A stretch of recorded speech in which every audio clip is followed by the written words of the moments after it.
নমস্কাৰ বন্ধু বান্ধৱীসকল, এডভান্স নিউজৰ আন এটা ভিডিঅ'লৈ সকলোকে স্বাগতম জনাইছোঁ।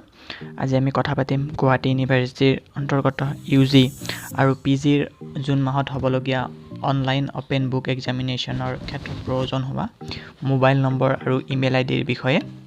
বন্ধু বান্ধৱীসকল, যোৱাকালি গুৱাহাটী ইউনিভাৰ্চিটিয়ে এখন নটিফিকেশ্যন প্ৰকাশ কৰিছে। মই আপোনালোকক নটিফিকেশ্যনখন দেখাই দিছোঁ আৰু আপোনালোকে যদি নটিফিকেশ্যনখন চাব বিচাৰে তেন্তে ভিডিঅ'ৰ ডেছক্ৰিপশ্যনত লিংক দিয়া আছে, তাৰ পৰা নটিফিকেশ্যনখন ডাউনলোড কৰি চাব পাৰিব। নটিফিকেশ্যনখনত প্ৰথমতে কৈছে যে যিসকল ষ্টুডেণ্টে এতিয়ালৈকে ফৰ্ম ফিল আপ কৰা নাই বা ফৰ্ম ফিল আপ কৰিবলৈ ৰৈ গৈছে তেন্তে তেখেতসকলে নতুনকৈ ফৰ্ম ফিল আপ কৰিব পাৰিব। দ্বিতীয়তে কৈছে যে যদি কোনো ষ্টুডেণ্টৰ ফৰ্ম কাৰেকশ্যন কৰিব লগা আছে, মানে যদি কোনোবা ষ্টুডেণ্টে ফৰ্ম ফিল আপ কৰিছে কিন্তু কিবা ভুল হৈছে, তেনেহ'লে তেখেতসকলে ফৰ্মসমূহ কাৰেকশ্যন কৰি ল'ব পাৰিব।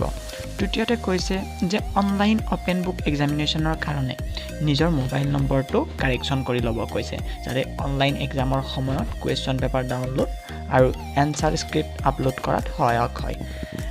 এই ক্ষেত্ৰত বহুতো ষ্টুডেণ্টৰে হয়তো ৰেজিষ্ট্ৰেশ্যনৰ সময়ত দিয়া নিজৰ মোবাইল নম্বৰটো বা ইমেইল আইডিটো হয়তো নাই, তো তেখেতসকলে বেলেগ নম্বৰ ব্যৱহাৰ কৰে বা বেলেগ ইমেইল আইডি ব্যৱহাৰ কৰে, তো এক্সামৰ সময়ত তেখেতসকলৰ বহুতো প্ৰব্লেম হ'ব। এই ক্ষেত্ৰত গুৱাহাটী ইউনিভাৰ্চিটিয়ে নটিফিকেশ্যনখনত কৈছে যে আপোনালোকে নতুনকৈ মোবাইল নম্বৰটো এড কৰিব পাৰিব, নতুনকৈ ইমেইলটো এড কৰিব। তো বহুতো ষ্টুডেণ্টৰ হয়তো এড কৰিব লগা হ'ব পাৰে, তো মই কেনেকৈ এড কৰে মই দেখাই দিছোঁ। ইয়াৰ কাৰণে আপোনালোকে গুগল ক্ৰমত যাব লাগিব।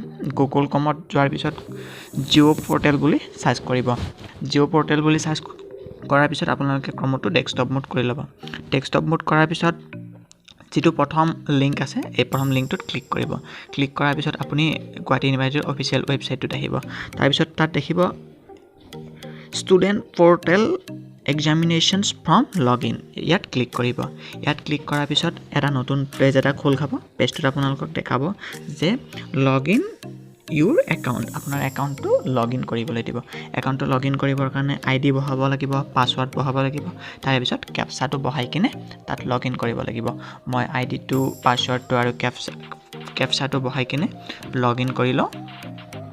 লগ ইন কৰাৰ পিছত আপোনালোকে দেখিছে মোৰ একাউণ্টটো খোল খাইছে। একাউণ্টটো খোল খোলাৰ পিছত ইয়াত যিটো তলৰ ফালে আপোনালোকে দেখিছে যে মেনেজ একাউণ্ট বুলি আপোনালোকে দেখিছে। মেনেজ একাউণ্টত ক্লিক কৰক। মেনেজ একাউণ্টত ক্লিক কৰাৰ পিছত আপোনাৰ একাউণ্টটো খোল খাব।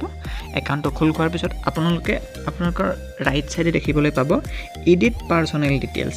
এডিট পাৰ্চনেল ডিটেইলছত ক্লিক কৰক। এডিট পাৰ্চনেল ডিটেইলছত ক্লিক কৰাৰ পিছত এখন নতুন পেজ খোল খাব। এই পেজখনত দেখিবলৈ পাব আপোনাৰ father's names, mother's names, date of birth, আপোনাৰ মোবাইল নম্বৰ আৰু ইমেইল আইডিটো আছে, কিন্তু তাত আপুনি মাদাৰ্ছ নেমছ, ফাদাৰ্ছ নেম বা ডেট অফ বাৰ্থটো চেঞ্জ কৰিব নোৱাৰিব। তো আপোনালোকে মোবাইল নম্বৰটো আৰু ইমেইলটো চেঞ্জ কৰি লওক। চেঞ্জ কৰিবৰ কাৰণে আপোনালোকে মোবাইল নম্বৰত ক্লিক কৰক। আগৰ মোবাইল নম্বৰটোৰ ঠাইত নতুন মোবাইল নম্বৰটো বহাই দিয়ক। এনেকৈ ইমেইলৰ ঠাইত আগৰ ইমেইলটোৰ ঠাইত নতুন ইমেইলটো বহাই দিয়ক। বহাই দি কিনে আপোনালোকে দেখিবলৈ পাব ছেভ বোলা এটা বটন আছে, তাত ক্লিক কৰক। ছেভ বুলি ক্লিক কৰাৰ পিছত আপোনালোকে দেখা পাব যে আপোনাৰ নতুন মোবাইল নম্বৰটো আৰু নতুন ইমেইলটো তাত ছেভ হৈ গৈছে। ছেভ হৈ যোৱাৰ পিছত আপোনালোকে নতুন মোবাইল নম্বৰটো আৰু নতুন ইমেইলটো ছেভ হৈছেনে নাই তাক চাবৰ কাৰণে পুনৰ আকৌ আগৰ পেজটোলৈকে আহক। আগৰ পেজটোলৈ আহি কিনে এডিট পাৰ্চনেল ডিটেইলছত ক্লিক কৰক। দেখিবলৈ পাব যে আপোনাৰ নতুন মোবাইল নম্বৰটো আৰু নতুন ইমেইল আইডিটো সম্পূৰ্ণৰূপে তাত এড হৈ গৈছে। তো যদি ভিডিঅ'টো চাই ভাল লাগিল তেন্তে ভিডিঅ'টো এটা লাইক কৰক আৰু আগলৈও এনেকুৱা অনলাইন পৰীক্ষাৰ খবৰসমূহ পাই থাকিবলৈ চেনেলটো ছাবস্ক্ৰাইব কৰি কাষতে থকা বেল আইকনটো প্ৰেছ কৰি ৰাখক। ধন্যবাদ।